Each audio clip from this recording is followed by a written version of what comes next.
अस्सलामुअलैकुम। उम्मीद है सारे खैरियत नाल होवोगे, ठीक ठाक होवोगे। साडे चैनल नूं सबसक्राइब करो, लाइक कमेंट करिया करो ताकि साडी हौसला अफजाई होए। हुण जी सिक्का दा जिहड़ा राजा सी, राजा बछेरा, वो भज के मुल्तान चला गया। हुण मुल्तान कहंदे ने तरीखी शहर है। उहदी तरीख ते असीं भी कुछ थोड़ियां जिहियां जिहड़ियां ने तरीखी किताबां दीयां परतां उत्ते थल्ले कीतियां, कुछ सानूं उत्थों लब्भा, वो तुहाडी खिदमत च हाज़र करन लगे हां। बिल्कुल एवें छोटे थोड़ा जिहा टाइम लगेगा। कहंदे ने कि मुल्तान शहर का नाम किस तरह मुल्तान बनिया उहदे ते संस्कृत का लफज है मलीस्तान। हाँ जी, संस्कृत का लफज है मलीस्तान। उथों जिहड़ा मुल्तान निकलिया है, ਇਹਦਾ मतलब है माली की जगह। कहंदे ने माली एक कबीला सी जिहड़ा सिकंदर आजम दे हमले दे वकत जिहड़ा वे इत्थे वारद होया सी। इस तो पहले जिहड़ा नाम हिंदू किताबां च आंदा वे ਉਹ ਵੇ किसियापापुर, कुछ लिखते ने किसियापुर। फिर कहते ने ये ना जिहड़ा ना बरहमन देवता, वो जिहड़ी असीं पहले तुहानूं दसी है वार ऑफ 10, हाँ जी, 10 कबीलियां दी जंग, 10 सरदारां दी जंग भी इहनूं कहा जांदा है। ਉਹਦੇ ਵਿੱਚੋਂ ਇੱਕ ਬੰਦਾ ਸੀ ਮਾਣੂ। ਮਾਣੂ ਦੇ ਕਹਿੰਦੇ ਨੇ 7 ਪੁੱਤਰ ਸਨ। ਇਹ ਉਹ 7 ਉਹਨਾਂ ਦੇ ਬਾਰੇ ਚ ਕਿਹਾ ਜਾਂਦਾ ਵੇ ਕਿ ਇਹ ਇੱਕ ਪੁੱਤਰ ਸੀ ਰਕਸ਼ੀਕੇਸੀਆ, ਉਹਦੇ ਨਾਂ ਤੋਂ ਹੈ। ਤੇ ਕਹਿੰਦੇ ਇਹਦੇ 7 ਪੁੱਤਰ ਸਨ ਤੇ ਉਸ ਕੀਦਾ ਹਿੰਦੂਆਂ ਦਾ ਇਹ ਸੀ ਕਿ ਉਸ ਸਵਰਗ ਦੇ ਵਿੱਚ ਉਹ ਗ੍ਰੇਟਰ ਬੀਅਰ, ਉਹ ਇੱਕ ਹੈ ਨਾ ਸਮਾਨ ਦੇ ਉੱਤੇ, ਉਹਨੂੰ ਕੌਨਸੀਲੇਸ਼ਨ ਕਹਿੰਦੇ ਨੇ ਅੰਗਰੇਜ਼ੀ ਦੇ ਵਿੱਚ। ਕੌਨਸੀਲੇਸ਼ਨ ਹੈ ਗ੍ਰੇਟਰ ਬੀਅਰ, ਉਹਦੇ ਸਿਤਾਰਿਆਂ ਵਾਂਗੂ। ਫਿਰ ਕਹਿੰਦੇ ਲਿਖਣ ਵਾਲਾ ਲਿਖਦਾ ਹੈ ਇੱਕ ਕਿਤਾਬ ਚ, ਕਹਿੰਦਾ ਮੁਲਤਾਨ ਦਾ ਲਫ਼ਜ਼ ਜਿਹੜਾ ਨਾ ਮਲ ਅਸਤਹਾਨ ਤੋਂ ਨਿਕਲਿਆ ਹੈ।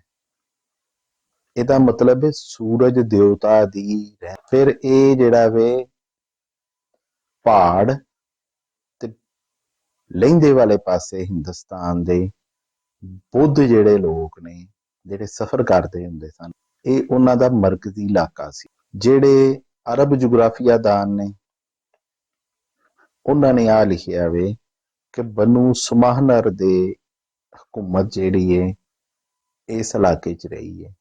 ਮੁਸਲਮਾਨਾਂ ਤੋਂ ਪਹਿਲੇ ਬਨੂ ਸੁਮਾਹਨਰ ਉਹਨਾਂ ਦੀ ਹਕੂਮਤ ਰਹੀ ਹੈ।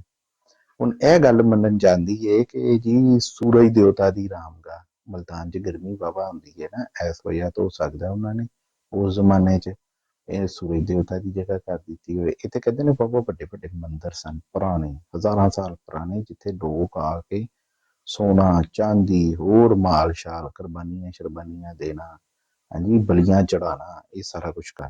ਲੇਕਿਨ ਜਦੋਂ ਮੁਹੰਮਦ ਬਿਨ ਕਾਸਮ ਇੱਥੇ ਆਇਆ, ਰਾਵੀ ਪਾਰ ਕਰਕੇ, ਰਾਵੀ ਦੇ ਚੜ੍ਹਦੇ ਪਾਸੇ ਜਿਹੜਾ ਵੇ ਮੁਲਤਾਨ ਸ਼ਹਿਰ ਸੀ, ਇੱਥੇ ਦਾ ਰਾਜਾ ਹੈਗਾ ਸੀ ਗੌਰ ਸਿੰਘ। ਗੌਰ ਸਿੰਘ ਸੀ ਦਾਹਰ ਦਾ ਭਤੀਜਾ। ਹੁਣ ਕਿਉਂਕਿ ਰਾਜਾ ਬਛੇਰਾ ਜਿਹੜਾ ਸਿੱਕਾ ਦਾ ਰਾਜਾ ਸੀ ਉਹ ਵੀ ਇੱਥੇ ਆ ਗਿਆ ਸੀ। ਹੁਣ ਗੌਰ ਸਿੰਘ ਨੂੰ ਜਦੋਂ ਖਬਰ ਮਿਲੀ ਕਿ ਬਛੇਰਾ ਆਇਆ, ਉਹਨੇ ਆਪਣੇ ਆਪ ਨੂੰ ਪੁੱਛਿਆ ਦਰਬਾਨਾਂ ਨੂੰ ਕਿ ਬਛੇਰਾ ਜਿੱਤ ਕੇ ਆਇਆ ਕਿ ਹਾਰ ਕੇ ਆਇਆ। ਕਿਉਂਕਿ ਖਬਰਾਂ ਤੇ ਪਹਿਲਾਂ ਵੀ ਰਾਜੇ ਨੂੰ ਮਿਲਣ ਡਈਆਂ ਸੀ ਕਿ ਭਾਜੀ ਬਰਹਮਨਾਬਾਦ ਲੁੱਟਿਆ ਗਿਆ, ਅਰੋੜ ਲੁੱਟਿਆ ਗਿਆ, ਦੀਬਲ ਲੁੱਟਿਆ ਗਿਆ, ਸੇਵਨ ਲੁੱਟਿਆ ਗਿਆ, ਪੂਰਾ ਸਿੰਧ ਲੁੱਟਿਆ ਗਿਆ। ਆਖਰੀ ਇਹ ਸੀ ਕਿਲਾ ਸ਼ਹਿਰ ਰਾਜੇ ਦਾਹਰ ਦੀ ਜਿਹੜੇ ਹਕੂਮਤ ਦਾ ਸੀ। ਉਹਨੂੰ ਇਹੀ ਫਿਕਰ ਸੀ ਕਿ ਬਛੇਰਾ ਇੱਧਰ ਆ ਗਿਆ, ਸਿੱਕਾ ਕਿਉਂਕਿ ਦਰਿਆ ਦੇ ਪਰਲੇ ਪਾਸੇ ਵੀ ਤੇ ਮੁਸਲਮਾਨ ਵੀ ਆਏ ਪਏ। ਇਹਨਾਂ ਚੀਜ਼ਾਂ ਨੂੰ ਮੱਦੇ ਨਜ਼ਰ ਰੱਖਦਿਆਂ ਹੋਇਆਂ ਜਿਹੜਾ ਗੌਰ ਸਿੰਘ ਹੈ ਉਹਨੇ ਇੱਕ ਬੜੀ ਵੱਡੀ ਫੌਜ ਜਿਹੜੀ ਹੈ ਪਹਿਲਾਂ ਹੀ ਤਿਆਰ ਕਰਨਾ ਸ਼ੁਰੂ ਕਰ ਲਈ ਸੀ। ਉਹਨੇ ਕਨੂਜ ਦਾ ਰਾਜਾ ਜਿਹੜਾ ਹੈ ਹਰੀਚੰਦ, ਉਹਨੂੰ ਵੀ ਪਹਿਲਾਂ ਖਤ ਲਿਖ ਛੜਿਆ ਸੀ, ਕਾਸਤ ਦੜਾ ਦਿੱਤੇ ਸੀ ਕਿ ਆ ਕੇ ਸਾਡੀ ਮਦਦ ਕਰ। ਅਸੀਂ ਲੁੱਟੇ ਗਏ ਤੇ ਪੂਰਾ ਹਿੰਦੁਸਤਾਨ ਲੁੱਟਿਆ ਗਿਆ। ਹੁਣ ਇੱਕ ਮੁਕਾਲਮਾ ਹੋਇਆ ਰਾਜੇ ਬਛੇਰੇ ਤੇ ਗੌਰ ਸਿੰਘ ਦੇ ਦਰਮਿਆਨ। ਉਹਦੇ ਵਿੱਚ ਰਾਜੇ ਬਛੇਰੇ ਨੇ ਕਿਹਾ ਕਿ ਮੁਸਲਮਾਨ ਜਿਹੜੇ ਨੇ ਇਹ ਟਲਦੇ ਨਹੀਂ। ਗੌਰ ਸਿੰਘ ਨੇ ਪੁੱਛਿਆ ਕਿਉਂ, ਉਹਨਾਂ ਦਾ ਜੰਗ ਦਾ ਤਰੀਕਾ ਕੀ ਹੈ। ਬਛੇਰਾ ਕਹਿੰਦਾ ਹੈ ਕਿ ਮੁਸਲਮਾਨ ਤੇ ਅਕਾਬਾਂ ਵਾਂਗੂ ਆਪਣੇ ਸ਼ਿਕਾਰ ਤੇ ਪੈਂਦੇ ਨੇ, ਜਿਵੇਂ ਭੁੱਖਾ ਸ਼ੇਰ ਆਪਣੇ ਸ਼ਿਕਾਰ ਨੂੰ ਖਾ ਕੇ ਸਾਹ ਲੈਂਦਾ, ਮੁਸਲਮਾਨ ਵੀ ਸਾਨੂੰ ਹਰਾ ਕੇ ਸਾਹ ਲਿਆ। ਤੈਨੂੰ ਕੀ ਦੱਸਾਂ ਸਾਡੇ ਨਾਲ ਕੀ ਬੀਤੀ। ਮੈਂ ਆਪਣੀ ਜਾਨ ਬਚਾ ਕੇ ਤੇਰੇ ਕੋਲ ਆਇਆ ਵਾਂ ਕਿ ਤੂੰ ਵੀ ਮੇਰਾ ਪੁਰਾਣਾ ਜਾਣਨ ਵਾਲਾ, ਮੇਰਾ ਸੱਜਣ ਬੇਲੀ ਹੈ, ਮੈਨੂੰ ਇੱਥੇ ਰਹਿਣ ਦੀ ਜਗ੍ਹਾ ਦੇ। ਮੈਂ ਕਿਹਾ ਚਲੋ ਠੀਕ ਹੈ, ਇਸ ਚੀਜ਼ ਤੇ ਗੱਲਬਾਤ ਕਰਨੇ ਆ। ਮੈਂ ਕਨੂਜ ਇੱਕ ਜਿਹੜਾ ਕਸਦ ਭੇਜਿਆ ਵੇ, ਉਹ ਜ਼ਰਾ ਆ ਜੇ, ਫਿਰ ਜਿਹੜਾ ਵੇ ਅਸੀਂ ਤੇਰੇ ਨਾਲ ਜਿਹੜਾ ਨਾ ਬਹਿ ਕੇ ਪੂਰੀ ਜੰਗ ਦੀ ਸਲਾਹ ਮਸ਼ਵਰਾ ਕਰਨੇ ਆ। ਕੁਛ ਕਹਿੰਦੇ ਨੇ ਦੂਸਰੇ ਦਿਨ ਜਿਹੜਾ ਕਨੂਜ ਦੇ ਰਾਜੇ ਦਾ ਕਸਦ ਆ ਗਿਆ। ਉਹਨੇ ਕਿਹਾ ਬਿਲਕੁਲ ਜੀ, ਮੈਂ ਆਪਣਾ ਲਸ਼ਕਰ ਲੈ ਕੇ ਆ ਜਾਵਾਂਗਾ ਤੇ ਤੁਸੀਂ ਆਪਣੀ ਤਿਆਰੀ ਤਿਉਰੀ ਜਿਹੜੀ ਹੈ ਨਾ ਪੂਰੀ ਰੱਖੋ। ਮੈਂ ਹਾਜ਼ਰ ਹੋ ਗਿਆ ਸਮਝੋ। ਤੇ ਜਦੋਂ ਕਾਸਦ ਨੇ ਇਹ ਕਿਹਾ ਕਿ ਜਦੋਂ ਮੈਂ ਉੱਥੋਂ ਨਿਕਲਿਆ ਤੇ ਕਨੂਜ ਦੇ ਰਾਜੇ ਨੇ ਹੁਕਮ ਦੇ ਦਿੱਤਾ ਸੀ ਕਿ ਮੁਲਤਾਨ ਵੱਲ ਕੂਚ ਕਰੋ, ਮੁਲਤਾਨ ਦਾ ਰਾਹ ਫੜੋ, ਉੱਥੇ ਪੜਨਾ ਸੀ। ਉਹਦੀ ਫੌਜ ਵੀ ਇੱਧਰ ਨੂੰ ਆਣ ਡਈ ਹੈ। ਹੁਣ ਇਸ ਦੌਰਾਨ ਜਿਹੜਾ ਵੇ ਗੌਰ ਸਿੰਘ ਨੇ ਰਾਜੇ ਬਛੇਰੇ ਨੂੰ ਆਪਣੀ ਫੌਜ ਦਾ ਸੈਨਾਪਤੀ। ਹੁਣ ਇੱਥੇ ਇੱਕ ਮਾਦਾ ਹੋਇਆ, ਗੌਰ ਸਿੰਘ, ਬਛੇਰਾ ਤੇ ਹਰੀਚੰਦ ਰਾਮ ਜਿਹੜਾ ਹੈ ਕਨੂਜ ਦਾ ਰਾਜਾ, ਇਹਨਾਂ ਤਿੰਨਾਂ ਦੇ ਦਰਮਿਆਨ ਇੱਕ ਮਾਦਾ ਹੋਇਆ। ਇਹ ਮਾਦਾ ਸੀ ਜੰਗੀ ਨੋਈਅਤ ਦਾ। ਹੁਣ ਜੰਗੀ ਨੋਈਅਤ ਦਾ ਮਾਦਾ ਇਹ ਸੀ ਕਿ ਇੱਕ ਜਿਹੜਾ ਸੱਜੇ ਪਾਸੇ ਰਹੇਗਾ, ਇੱਕ ਖੱਬੇ ਪਾਸੇ ਰਹੇਗਾ, ਇੱਕ ਵਿਚਕਾਰ ਰਹੇਗਾ। ਇੱਕ ਮਾਦਾ ਫਿਰ ਇਹ ਹੋਇਆ ਕਿ ਜਿਹੜਾ ਕਨੂਜ ਦਾ ਰਾਜਾ ਵੇ ਉਹ ਇੱਕ ਪਾਸੇ ਆਪਣੀ ਫੌਜ ਲੈ ਕੇ ਲੁਕਿਆ ਰਹੇਗਾ। ਜਦੋਂ ਮੁਸਲਮਾਨ ਮੁਲਤਾਨ ਦੇ ਬਾਹਰ ਆਣ, ਪਹਿਲੇ ਹੀ ਜਿਹੜਾ ਵੇ ਗੌਰ ਸਿੰਘ ਦਾ ਲਸ਼ਕਰ ਜਿਹੜਾ ਹੈ ਫੌਜ ਉਹਨਾਂ ਤੇ ਹਮਲਾ ਕਰੇ। ਜਦੋਂ ਉਹ ਤੁਹਾਡੇ ਨਾਲ ਲੜ ਰਹੀ ਹੋਏਗੀ, ਪਿੱਛੋਂ ਮੈਂ ਹਮਲਾ ਕਰਾਂਗਾ, ਅਸੀਂ ਉਹਨਾਂ ਨੂੰ ਜਿਹੜਾ ਹਰਾ ਦਾਂਗੇ। ਹੁਣ ਇਹ ਜਿਹੜੀਆਂ ਗੱਲਾਂ ਸਾਰੀਆਂ ਹੋ ਰਹੀਆਂ ਸਨ, ਇਹ ਜਸੂਸਾਂ ਦੇ ਰਾਹੀਂ ਜਿਹੜਾ ਵੇ ਮੁਹੰਮਦ ਬਿਨ ਕਾਸਮ ਤੱਕ ਵੀ ਪਹੁੰਚਣ ਡਈਆਂ ਸੀ, ਰੋਜ਼ ਦੀਆਂ ਰੋਜ਼। ਹੁਣ ਜਦੋਂ ਮੁਹੰਮਦ ਬਿਨ ਕਾਸਮ ਤੱਕ ਇਹ ਪਹੁੰਚੀਆਂ ਤੇ ਮੁਹੰਮਦ ਬਿਨ ਕਾਸਮ ਨੇ ਪਹਿਲੇ ਤੁਹਾਨੂੰ ਦੱਸਿਆ ਸਿੱਕੇ ਤੋਂ ਮੁਲਤਾਨ ਵੱਲ ਦਰਿਆ ਪਾਰ ਕੀਤਾ, ਮੁਲਤਾਨ ਸ਼ਹਿਰ ਦੇ ਬਾਹਰ ਆ ਕੇ ਆਪਣੇ ਖੈਮੇ ਖੂਮੇ ਲਾ ਲਏ। ਹੁਣ ਇਹ ਸਾਰੀ ਜਸੂਸੀ ਉਹਦੇ ਕੋਲ ਆਇਆ ਸੀ। ਇੱਕ ਦਿਨ ਸਵੇਰੇ ਸਵੇਰੇ ਜੰਗ ਵਾਸਤੇ ਲਸ਼ਕਰ ਤਿਆਰ ਹੋਇਆ। ਮੁਹੰਮਦ ਬਿਨ ਕਾਸਮ ਨੇ ਆਪਣੇ ਲਸ਼ਕਰ ਨੂੰ 5 ਹਿੱਸਿਆਂ 'ਚ ਵੰਡਿਆ। ਪਹਿਲਾ ਜਿਹੜਾ ਲਸ਼ਕਰ ਦਾ ਹਿੱਸਾ ਸੀ ਉਹਨੇ ਕਿਹਾ ਇਹ ਮੇਰੇ ਕੋਲ ਰਹੇਗਾ, ਇੱਕ ਹਿੱਸਾ ਖੁਰੈਮ ਬਿਨ ਉਮਰ ਕੋਲ ਰਹੇਗਾ, ਇੱਕ ਬਨਾਨਾ ਬਿਨ ਮੁਨਜ਼ਲਮਾ ਕੋਲ ਰਹੇਗਾ, ਇੱਕ ਜ਼ਕਵਾਨ ਬਿਨ ਹਲਵਾਨ ਕੋਲ, ਇੱਕ ਜਿਹੜਾ ਅਤਾ ਬਿਨ ਮਾਲਕ ਕੋਲ। ਹੁਣ ਇਹ ਤੈਅ ਪਾਇਆ ਖੱਬੇ ਪਾਸਿਓਂ ਬਨਾਨਾ ਬਿਨ ਮੁਜ਼ਲਮਾ, ਅਤਾ ਬਿਨ ਮਾਲਕ ਆਪਣੇ ਲਸ਼ਕਰੀਆਂ ਦੇ ਨਾਲ ਮੁਲਤਾਨ ਦੇ ਰਾਜੇ ਗੌਰ ਸਿੰਘ ਤੇ ਹਮਲਾ ਕਰਨਗੇ। ਮੈਂ ਜਿਹੜਾ ਸੱਜੇ ਪਾਸਿਓਂ ਲਸ਼ਕਰ ਤੇ ਹਮਲਾ ਕਰਾਂਗਾ। ਖੱਬੇ ਪਾਸਿਓਂ ਖੁਰੈਮ ਬਿਨ ਉਮਰ, ਜ਼ਕਵਾਨ ਬਿਨ ਹਲਵਾਨ ਜਿਹੜੇ ਨੇ ਇਹ ਕਨੂਜ ਦੇ ਰਾਜਾ ਤੇ। ਹਜੇ ਇਹ ਗੱਲਾਂ ਬਾਤਾਂ ਚੱਲ ਰਹੀਆਂ ਸੀ, ਇਧਰੋਂ ਜਿਹੜਾ ਹੈ ਨਕਾਰਾ ਵੱਜਿਆ, ਢੋਲ ਵੱਜਣੇ ਸ਼ੁਰੂ ਹੋਏ, ਚੀਕੋ ਰੌਲਾ ਉੱਠਿਆ ਤੇ ਗੌਰ ਸਿੰਘ ਨੇ ਮੁਸਲਮਾਨਾਂ ਦੇ ਲਸ਼ਕਰ ਦੇ ਉੱਤੇ ਹਮਲੇ ਦਾ ਹੁਕਮ ਦੇ ਦਿੱਤਾ। ਜੰਗ ਛਿੜ ਗਈ, ਬੜੀ ਡਾਢੀ ਜੰਗ ਹੋਈ, ਪੂਰੀ ਦਿਹਾੜੀ ਜੰਗ ਹੁੰਦੀ ਰਹੀ। ਰਾਤ ਨੂੰ ਜਿਹੜਾ ਵੇ ਫੌਜਾਂ ਆਪਣੇ ਆਪਣੇ ਖੈਮਿਆਂ ਵੱਲ ਮੁੜ ਗਈਆਂ। ਦੂਸਰੇ ਦਿਨ ਜਿਹੜਾ ਵੇ ਮੁਸਲਮਾਨਾਂ ਨੇ ਪਹਿਲਾਂ ਹੀ ਹਮਲਾ ਕਰ ਦਿੱਤਾ। ਦੁਪਹਿਰ ਤੱਕ ਜਿਹੜਾ ਹਿੰਦੂ ਲਸ਼ਕਰ ਥੱਕ ਗਿਆ। ਉਹਨਾਂ ਨੇ ਵੇਖਿਆ ਕਿ ਅਸੀਂ ਤੇ ਹਾਰਨ ਵਾਲੇ ਆ। ਉਹਨਾਂ ਨੇ ਆਪਣੇ ਆਪ ਨੂੰ ਜਿਹੜਾ ਵੇ ਸ਼ਹਿਰ ਦੇ ਵਿੱਚ ਭੱਜ ਕੇ ਜਿਹੜਾ ਵੇ ਆਪਣੀ ਜਾਨ ਬਚਾਈ। ਤੇ ਜਿਹੜਾ ਕਨੂਜ ਦਾ ਰਾਜਾ ਸੀ ਉਹਨੇ ਮੈਦਾਨ ਛੱਡ ਕੇ ਕਨੂਜ ਵੱਲ ਦੌੜ ਲਾ ਦਿੱਤੀ। ਵਾਹਵਾ ਦਿਨ ਜਿਹੜਾ ਵੇ ਸ਼ਹਿਰ ਦਾ ਮੁਹਾਸਰਾ ਰਿਹਾ। ਇੱਥੇ ਵੀ ਉਹਨਾਂ ਨੇ ਸ਼ਹਿਰ ਦੀਆਂ ਜਿਹੜੀਆਂ ਕੰਧਾਂ ਸਨ ਬੜੀਆਂ ਮਜ਼ਬੂਤ ਸਨ, ਬੜੀਆਂ ਉੱਚੀਆਂ ਤੇ ਚੌੜੀਆਂ ਸਨ, ਉਹਨਾਂ ਦੇ ਉੱਤੇ ਮੰਜਨੀਕਾਂ ਲਾਈਆਂ ਸੀ। ਉੱਥੋਂ ਪੱਥਰ ਮੁਸਲਮਾਨਾਂ ਤੇ ਸੁੱਟਦੇ ਸਨ, ਕਈ ਵਾਰੀ ਪੱਥਰਾਂ ਤੇ ਤੇਲ ਪਾ ਕੇ ਅੱਗ ਲਾ ਕੇ ਸੁੱਟਦੇ ਸਨ ਤੇ ਬੜਾ ਲੰਮਾ ਮੁਹਾਸਰਾ ਹੋ ਗਿਆ। ਫਿਰ ਇੱਕ ਦਿਨ ਐਵੇਂ ਜਿਹੜਾ ਨਾ ਚਮਤਕਾਰ ਹੋਇਆ, ਗੈਬੀ ਮਦਦ ਮੁਹੰਮਦ ਬਿਨ ਕਾਸਮ ਕੋਲ ਆਈ। ਉਹ ਇਹ ਆਈ ਕਿ ਇੱਕ ਹਿੰਦੂ ਜਿਹੜਾ ਹੈ ਉਹ ਕਿਸੇ ਤਰ੍ਹਾਂ ਸ਼ਹਿਰ ਚੋਂ ਬਾਹਰ ਨਿਕਲਣ ਤੇ ਕਾਮਯਾਬ ਹੋਇਆ। ਉਹਨੇ ਆ ਕੇ ਮੁਸਲਮਾਨਾਂ ਨੂੰ ਜਸੂਸੀ ਦਿੱਤੀ। ਅਸਲ 'ਚ ਇਹ ਮੁਸਲਮਾਨ ਜਸੂਸ ਸੀ ਜਿਹੜਾ ਜੰਗ ਤੋਂ ਪਹਿਲੇ ਜਿਹੜੇ ਨੇ ਸ਼ਹਿਰ ਦੇ ਵਿੱਚ ਚਲੇ ਜਾਂਦੇ ਸਨ। ਉਹ ਸੀ ਮੁਸਲਮਾਨ ਜਸੂਸ। ਉਹਨੇ ਉੱਥੇ ਹਾਲਾਤ ਹਲੂਤ ਵੇਖੇ, ਆ ਕੇ ਦੱਸਿਆ। ਉਹਨੇ ਕਿਹਾ ਜੀ ਇਹ ਜਿਹੜਾ ਸ਼ਹਿਰ 'ਚ ਪਾਣੀ ਜਾਂਦਾ ਹੈ ਨਾ ਫਲਾਣੇ ਤਲਾਅ 'ਚੋਂ ਜਾਂਦਾ ਹੈ, ਖਾਲੇ ਰਾਹੀਂ। ਬਾਅਦ ਚੋਂ ਖਾਲਾ ਜਿਹੜਾ ਸ਼ਹਿਰ ਦੇ ਕੋਲ ਆ ਕੇ ਢੱਕਿਆ ਜਾਂਦਾ ਮਿੱਟੀ ਨਾਲ, ਤਾਂ ਕਿ ਪਤਾ ਨਾ ਲੱਗੇ ਇਹ ਪਾਣੀ ਕਿੱਧਰ ਜਾਂਦਾ ਤੇ ਉਹ ਸ਼ਹਿਰ 'ਚ ਜਾਂਦਾ ਹੈ। ਅਗਰ ਉਹ ਤਲਾਅ ਬੰਦ ਕਰ ਦਿੱਤਾ ਜਾਏ ਤੇ ਇਹਨਾਂ ਨੇ ਆਪੇ ਹੀ ਜਿਹੜਾ ਭੁੱਖਿਆਂ ਪਿਆਸਿਆਂ ਰਹਿ ਕੇ ਇਹਨਾਂ ਨੇ ਕਿਲ੍ਹਾ ਸਾਡੇ ਹਵਾਲੇ ਕਰ ਦੇਣਾ, ਸ਼ਹਿਰ ਤੇ ਸਾਡਾ ਕਬਜ਼ਾ ਹੋ ਜਾਣਾ। ਕਹਿੰਦੇ ਨੇ ਜੰਗ ਦੇ ਵਿੱਚ ਸਭ ਕੁਝ ਜਾਇਜ਼ ਹੁੰਦਾ ਹੈ। ਮੁਹੰਮਦ ਬਿਨ ਕਾਸਮ ਨੇ ਆਪਣੇ ਲਸ਼ਕਰੀ ਭੇਜੇ, ਉਹ ਤਲਾਅ ਵਾਕਿਆ ਹੀ ਉੱਥੇ ਸੀ। ਤਲਾਅ ਦਾ ਪਾਣੀ ਸ਼ਹਿਰ 'ਚ ਜਾਣ ਤੋਂ ਬੰਦ ਕਰ ਦਿੱਤਾ ਗਿਆ। ਸ਼ਹਿਰ ਦੇ ਵਿੱਚ ਜਿਹੜਾ ਵੇ ਤੇ ਨਾਲ ਲੋਕ ਜਿਹੜਾ ਬਿਲਬਲਾਣਾ ਸ਼ੁਰੂ ਹੋ ਗਏ, ਹਰ ਬੰਦਾ ਪਾਣੀ ਪਾਣੀ ਕਰੇ। ਇੱਧਰ ਮੁਸਲਮਾਨਾਂ ਦੀ ਹਾਲਤ ਵੀ ਕੋਈ ਐਡੀ ਚੰਗੀ ਨਹੀਂ ਸੀ।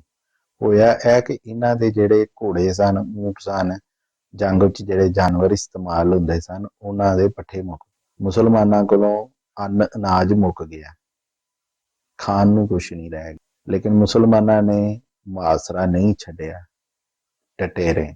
ਫਿਰ ਇੱਕ ਦਿਨ ਇੰਜ ਹੋਇਆ ਕਿ ਰਾਜਾ ਗੌਰ ਸਿੰਘ ਜਿਹੜਾ ਵੇ ਉਹ ਸ਼ਹਿਰ ਦੇ ਖੁਫੀਆ ਦਰਵਾਜ਼ੇ ਥਾਣੀ, ਸੁਰੰਗ ਥਾਣੀ ਨਿਕਲਿਆ ਤੇ ਚਲਾ ਗਿਆ। ਕੁਛ ਲਿਖਦੇ ਨੇ ਕਸ਼ਮੀਰ ਵੱਲ ਚਲਾ ਗਿਆ, ਕਸ਼ਮੀਰ ਬੜੀ ਦੂਰ ਤੇ ਹੋ ਸਕਦਾ ਕਿਸੇ ਹੋਰ ਲਾਗੇ ਚਾਗੇ ਦੇ ਰਾਜ ਵਿੱਚ ਚਲਾ ਗਿਆ ਹੋਵੇ। ਹੁਣ ਸ਼ਹਿਰ ਦੀਆਂ ਕੰਧਾਂ ਤੁਹਾਨੂੰ ਕਿਹਾ ਬੜੀਆਂ ਮਜ਼ਬੂਤ ਸਨ। ਮੁਸਲਮਾਨ ਮੁਸਲਸਲ ਜਿਹੜਾ ਵੇ ਮੰਜਨੀਕਾਂ ਨਾਲ ਸ਼ਹਿਰ ਦੀਆਂ ਕੰਧਾਂ ਦੇ ਪੱਥਰ ਮਾਰਦੇ ਸਨ, ਲੇਕਿਨ ਕੰਧਾਂ ਨਾਲ ਟੱਕਰਾਂ ਮਾਰਨ ਨਾਲ ਲੱਭਣ ਕੁਛ ਨਹੀਂ ਸੀ ਰਿਹਾ। ਫਿਰ ਇੱਕ ਦਿਨ ਇੱਕ ਹੋਰ ਜਸੂਸ ਜਿਹੜਾ ਵੇ ਉਹ ਬਾਹਰ ਆਇਆ। ਇਹ ਕਿਲੇ ਦੇ ਅੰਦਰ ਵਾਲਿਆਂ ਨੇ ਬਾਹਰ ਦੇ ਹਾਲਾਤ ਵੇਖਣ ਵਾਸਤੇ ਭੇਜਿਆ ਸੀ। ਇਹ ਮੁਸਲਮਾਨ ਲਸ਼ਕਰੀਆਂ ਦੇ ਹੱਥੇ ਚੜ ਗਿਆ। ਉਹਨਾਂ ਨੇ ਉਹਨੂੰ ਜ਼ਰਾ ਕੁਝ ਸਿੱਧਾ ਪੱਧਰਾ ਕੀਤਾ, ਜੀ ਫੰਡਿਆ ਫੁੰਡਿਆ। ਉਹਨੇ ਕਿਹਾ ਜੀ ਮੈਨੂੰ ਆਪਣੇ ਸਲਾਰ ਨੂੰ ਮਿਲਾਓ, ਤੁਸੀਂ ਮੈਨੂੰ ਮਾਰ ਦੇਣਾ, ਮੈਂ ਉਹਦੇ ਸਾਹਮਣੇ ਕੋਈ ਗੱਲ ਕਰਾਂਗਾ। ਇਹ ਨਹੀਂ ਗੱਲਬਾਤ ਹੋਈ। ਉਹਨੂੰ ਮੁਹੰਮਦ ਬਿਨ ਕਾਸਮ ਦੇ ਕੋਲ ਲਿਆਇਆ ਗਿਆ। ਉਹਨੇ ਕਿਹਾ ਦੱਸ ਮੈਂ ਸ਼ਹਿਰ ਕਿਸ ਤਰ੍ਹਾਂ ਪਤਾ ਕਰਾਂ। ਉਹਨੇ ਕਿਹਾ ਪਹਿਲੇ ਮੈਨੂੰ ਵਾਅਦਾ ਕਰੋ ਮੇਰੇ ਨਾਲ, ਮੈਨੂੰ ਜਾਣ ਦੀ ਮਾਨ ਦਵੋ ਕਿ ਮੈਨੂੰ ਤੁਸੀਂ ਮਾਰੋਗੇ ਨਹੀਂ। ਮੈਂ ਤੁਹਾਡੇ ਬਾਰੇ ਚ ਇਹੀ ਸੁਣਿਆ ਕਿ ਤੁਸੀਂ ਹਿੰਦੂਆਂ ਨੂੰ ਲੱਭ ਲੱਭ ਮਾਰਦੇ ਹੋ। ਮੁਹੰਮਦ ਬਿਨ ਕਾਸਮ ਨੇ ਕਿਹਾ ਤੈਨੂੰ ਜਾਣ ਦੀ ਅਮਾਨ ਦੇਨੇ ਆ, ਤੂੰ ਸਾਨੂੰ ਦੱਸ। ਉਹਨੇ ਕਿਹਾ ਜੀ ਉਹ ਪਰਲੇ ਪਾਸੇ ਜਿਹੜੀ ਦਰਿਆ ਵਾਲੇ ਪਾਸੇ ਦੀ ਕੰਧ ਹੈ ਨਾ, ਉਹ ਕਮਜ਼ੋਰ ਹੈ।